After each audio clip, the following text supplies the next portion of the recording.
Amanyi manji nnyo naye ebigenda maaso mawulire ge Uganda binnyo. Ladies and gentlemen, trust me, this is the only show you have to be watching. Wano wenyenyene ku Celeb Jazz with me, the one thing himself. Genda wasawo berengo subscribing nga twabagambye emitwalo 5 by the end of this lovely month. Era tugenda kwa spreading a lot of love. Wano wenyenyene ku Celeb Jazz oyagala okwogerako oba oyagala okuba business yo maaso jango berengo tweyungako atu wano ku studios zaffe zimanyiddwa nga King Montage Studios esangibwa wano ennankula yenyenyene ku kizimbe bakiyita Prime Tower building. Ekisangibwa we nankola ku bitala enamba ziri 0777023405 oba 0702104425 zeze namba zisobola kubako notubira nga tukusako services zaffe tukwata emikolo bannange tukuba photoshoots tukwata okwanjula sekyokka tukola music videos sekyokka ate tukola ne birthday parties tukola ebintu bingi nnyo music promotion digital advertisement tubikola wano wenyine ku King Montage Studios era watatwalira bakasikola akaitawo wansi osokuba nga otweyungako ate mu nsonga ngazo naye nga tuvuddemu nange tweyongeddeyo amawulire agabadde ku internet gabadde mangi nnyo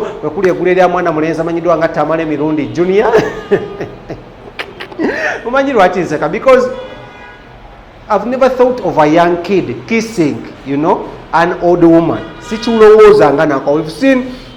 like old women kissing young kids, but we haven't seen young kids kissing old women. Kati chenjogera ko munange over the weekend twadde wali ku bagita KFM esange ngene part of Daily Nation bagita Nation Media. Yes, Nation Media mulimu KFM mulimu Spark TV nendala bweso mulimu Daily Monitor and the likes of NTV. Munanga bavuko bano akwade Tamale Mirundi Junior ne Donzera na Alongo tenga yaliko mukyala wa Big I ne mukyala wa Edlisa mabegedereri najanga azunga mbayimbi atenga yone yachaine emisango jawe bemanajo eja fake dollar omega tawa ku Facebook dana bamuita fake dollar na Alongo Donzera kati munange nono ono yavuddeyo nabiranga akabasanya akana akato akamanyiddwa nga ero leso kuba kabasanya kuba kurepinga kwa kudifiringa is mayaga yakwisa kurepinga kayo wisdom nako itata kabasanya kati munango ndo kwa lero tugenze mu bakugu amanyo kwa analyzing ensonga zino okuli omukulu amanyiddwa nga Isma All Access okitegedde oba abasinga muita Isma bamuita Isma blogger. Yes, Isma All Access jajja King Kongo nitumbuza ku nsonga zino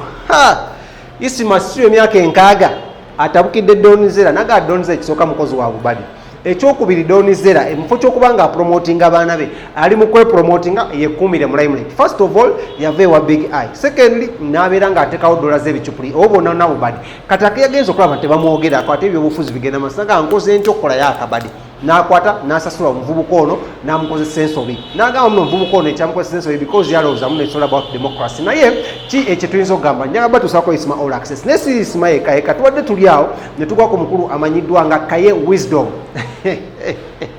ono mutabani w'omulaalo era nga munnange nga bwe nkugambye Kaye Wisdom atabuse kozi agambye Donzera yakoze eki kyakoze bakiyita kabasanya then Isma n'agamba yarepinze kati Kaye Wisdom umanyo kwata omunyo n'ogongera mu bbwa. That is what exactly Kaye Wisdom did. So Kaye Wisdom ne natuwa version eyiye yalabiddemu story eno eya Donzera ne Tamale Mirundi Junior naga etafuddeyo ku Tamale Mirundi Senior bwe tumanyi oli Tamale Mirundi oli omukulu ayambala akakofi atambula n'akayondo yaga eyo straight ajjajo kakola agenda kwogera ku kweno version ya rap yanagamba muno Donzera alekerawo okubanga agenda maaso nga akozesa abaana abato nga bano soka kutuseeko omukulu Isma All Access in the first version then tukomeo kutuseeko omukulu amanyiddwa nga Kaye Wisdom nga bayogera ku Donzera ne ate mwana mulenzi Tamale Mirundi Junior nga bagenda maaso kubanga bakola awo then tujja kuba tugenda maaso namulema namanyo ono yenyini ku Celeb Jazz nem King Smith nga we nabagamba muno Donzera bakala bulungi subscribe and comment awano yenyenyini ku King Montage Studios tusangibwa nagambye namba 0702 10 25 0777 namba kogenda kwanga otusanga so kwanga tetukutusako services za fake kwegamba okushooting embaga okwanjula nebintu efaganako ngebyo n'omukulu Lawrence katugende mu interviews no then tugende maso nomuli amalamanyo. My name is One the King himself Tova wano yenyini ku Celeb Jazz and subscribe. Oba Donzera kyenjagala omugamba kiri bwe kiti nti once you protract a name over stunts tosobola malako ku bubadi tomalako abantu babukoze beyambudde ba desire aliwa ali mu America yerangudo okitegera obadi bwagwayo okitegera naye kati nze isima nagwaddi. Am I faking myself? No. Am I living out of the ordinary? Am I lying about my life? People loving me completely based on me. Kati Donizera my sister magezi kigomo genkuwa nti waina akantu ke wali ozimbi wali okoze Donizera ngo yagala ku level kuteekawo comparison gwe ne Zali Zali navuga benti no limera mu kawundo okitegeera kyentegeeza yakuvuga stupid no kikola ki no kita naye ne Zali aze yeri brandinga. You need to rebrand. Why? Obadde okatinze image kunaba bwerere tokyakisobola kuba kati twagala Lydia Jasmine tayinza naba ne tusigala nga tetulaba ggwe omubiri twetaaga fresh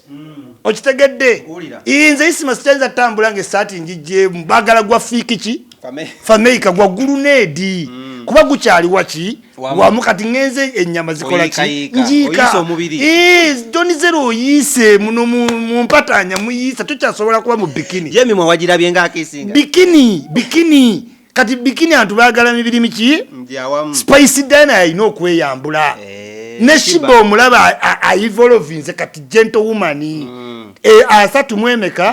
mwebiri. You need to do things step by step. Waina oinufunayo project ngaje waina Galo Power banno ba Patrick Sewungu yakuleka nayingira People Power aliyeyo bali kuki bakanansa kubanga you need to evolve. Naye mtu yogenda ngo wefudde pedophile okisinga abaana b'abantu abato abalina bright careers ngate nawe oyina omwana omuto. What president are you setting? Kitegeeza obubaddi bukendeera week says obadde n'akabaddi ka $8 yo musango gukyali omukono anti kyegambye kati internet ebintu ebiyisawo speed ako nekakola ki kati notayiza omwana w'abandi mu studio onomukiisinga byonna naye tebirwawo okitegede tokola bintu bya short ki kati nkugamba inaawo byebiriko tuli ku liberation yeetaaga ekipya ate Bobi Wine agenda kogera tugende kukiddako kati weetaaga buli ssaawa ekiki. This is why Zali has relaxed back akitegedde ataano gammala nkoze byenkola ki kabeera na family ye promote your family Donizera kiwala kyo sibe enviiri kiyimbe kikole ki. Your purpose today Donizera is not to overshine your daughter. Oyina making a daughter to do what? Kuba kati gwe tokyasobola yali olaba desire luzinda apromotinga muki mwana alima namakula balema be bapromotinga okitegeera kati wookula gwoshayiningira mwoli kati Rema buli platform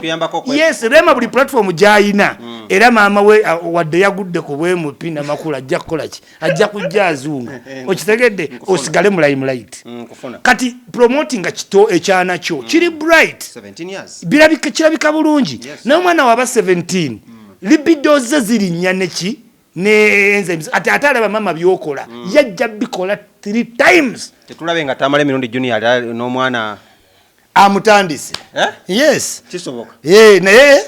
omusajja nvuumuulo ololete bagisimbuza kisumuluzo Tamale Mirundi walaze nti osobola olutalo twalabye ku Facebook baluyita piwo ekigamuswa kiyisa mukamwa kyenjaga tumalize na waliwo omuwala yavudde agamba Donizera yanzibidde omusajja Big Eye aliena agamba nti no Tamale Junior yamubidde omukyala kati bwogenda viral people take advantage. I don't think awo bonna balinawo purpose naye buli muntu yalabiddewo ki opportunity go wala oguto ogucomplain where were you when your boy wanted to go to speak hotel toina sent olye oyine 15 mbo ina boyfriend kati ayina Junior yagala genda ku speaker alinde gwo we nansana ate omusabirize chips no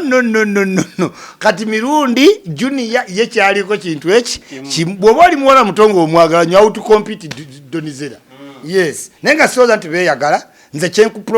kyenkuleetedde kiri kintu eki nti as a younger boy awulira kati kyakabya okwassociatinga ne basocialite abamaki abamanyira mulaba ne gulunedi kyeyekola ku Zali kimulekawa kino nga Tamale Junior gwe twadde abantu baleroza muna maybe ayinza okulya taata w'embigere the Mirundi family teyagiswaziza muto ekyokuswaza kweyo age muto bajjamu wa benefit of doubt blame bagiteeke nnyo ku Doniki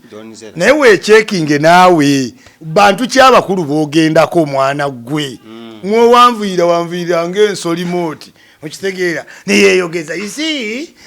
bwotali tusoma psychology gwa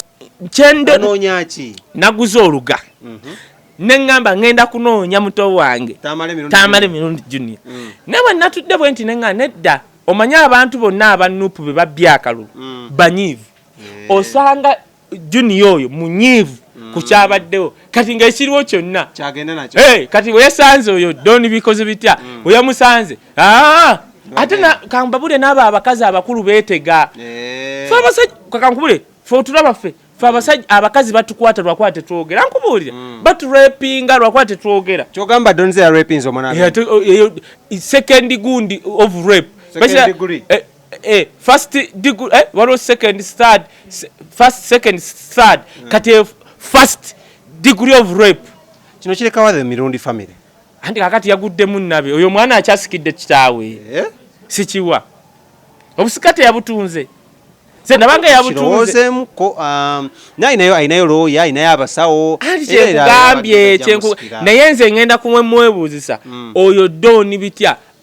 asobola okuba nga yeeteze oyo omwana ekyo kimu ekyokubiri pozi nga yamuwaddeyo omutwalo gwa $1 amukomezeewo pyala jjukira oyo doni tuwadde tumuyita mu bikondo omutwalo gwa $1 biri ebitutu twawulira alabika yamuwaddeyo miliyoni nga 10 n'ezo 15 oba 10 kubanga Tamale emirundi omulaba oyo Junior tosobola nti mugula miliyoni 2 osobola muwayo miliyoni 10 n'ezo ekisone nnyo amukolere pyala abikkeko osegedde kuba jjukira kakati oyo doni wamwe gwe mwana obugagga alina kesi y'obufere kati abadde alina omuko n'anoonya ani asobola okunkomyawo comeback n'afunayo Tamale ow'amaanyi ekyo nayo theory eri awo oyo mwana nayo si mulungi nnyo omuyise gundi zali ndeka naawe kola wali olabyeko zali ng'atugamba Donzera bw'anaakuyita ebigambo byo tebiikyuke nga mpitira kikozi nga nsasudde ki ngambe ng'akuyise n'akubaako kyakuwaayo n'agamba kayo anti kisinzira ki ky'oba owa ebigambo byo tebiikyuke nze ampite pyala tusobola omukola nze nja kgenda wali ewasuddiiru mugamba atusonyiwe mugambe sookodde mu ruumu tukole vidiyo ng'oli mu ruumu segeza naye weekuutira kadingi weekuutira kishamu nawe leka wiziddewo mutabani w'omulalo yeekuutira oba obudingidi naawe ani akugambye mutabani w'omulalo tebakuyise mu state house genda ku liberation day ogenda mu state house ati singende wa ham oba nengende wa kojja gashumba lwaki why would I want there state house yagwa naawe buli musamize buli pastor asabiriza buli ani bonna bagenda awo ati singende eggulu kale soko we Donzera amagezi nga twagala omaliza Donzera yeetereze asooka atereze muzeeyi nzijaawo asooka atereze erinnya lye asooke eky'omwana atulekere omwana waffe Tamale ate baitayo Tamale Junior ye ajjukire oyo Doni nankali kidoli buli gwayagalaka agwa tandika yasooka yali ani gundi ono ani nandigambye naye musajja ono ajja kulanga mwesizaamu nnyo kale okubiri oba mwogere gwe yasookako ne bamuwa big eye waliwo gwe yasookako ne bamuwa big eye ono ambasada w'ebisolo ali eyo kamuleka abo tebamutegedde kakati namuwa big eye kakati yafuuka kusabiriza yagwa owokusatu bonna abasajja kati n'oli omuzungu ali ku ccupa bonna buli omu agenda agwa nga twagala omaliza kaye Junior teyibaala asobola okugwiraawo era amalaawo agenda kayamaze okukisinga omukazi oyo agende wa mama Fiina anabe kugundi ku kyogero oba agende ono Seeka Wumalu ennansi anasooka amulombereko edduwa egobe ebipali n'ebintu bwe bityo yes kale Wisdom bwatu abadde twagala okumaliriza ebigambo ebisembayo eri bannayuganda bakulaba kyekiddako ebigambo byange ndowooza mu weeks 2 tujja kuba tutandika okutematema abantu akalu kano science ki another hand of God kabadde katya nagamba akaluwe kava ku ground wano basobola okugamba Museveni afunye obululu 2 Bobi Wine afunye 2 awo kafulumira mu namba we kagenda ku Paris awo ne kadda mu fraction bwe bakaza mu fraction nga tekakyali kya namba osegera we kava mu fraction ne kagenda ku district omanje kadda decimal lekafulumira mu decimal point bwe kagenda byabaka mu manyenge gyakasoma percentage ezo zonna level segirinya tasobola kukwatako n'egyo tagimanyi we tugenda okudda tugenda kuleeta nga tumenya hand of God njagala kulaba nga ogundi ekiseeko tusooke tubanyonyole hand of God weeba kale bwatuwaddekayo Wisdom next week tugenda kuba tumuleeta olunaku lubeera lwakubiri wano okawoka ku Celeb Jazz ate ne wali ku BTM TV lunaku lwa mukaaga tubeerawo era nawo okudigesting ensonga so tukwatagane sides eyo nkola n'omukulu amanyiddwa nga Sir Lawrence ate nga ba King Montage Studios bannankulabe batteekamu akasente so mubalabe mubafiireko mubakube ebifaananyi ebirungi bakwatire vidiyo ennungi enamba zaabwe ziri 0777 023405 awo ennankulabe oba obasanga ku kizimbe bakiyita Prime Tower ojja kuba ate bakutuusako services zaabwe ennungi amanya nze King Smith mugenda wansi mu subscribing tukwatagana ate next week ne Kayo Wisdom.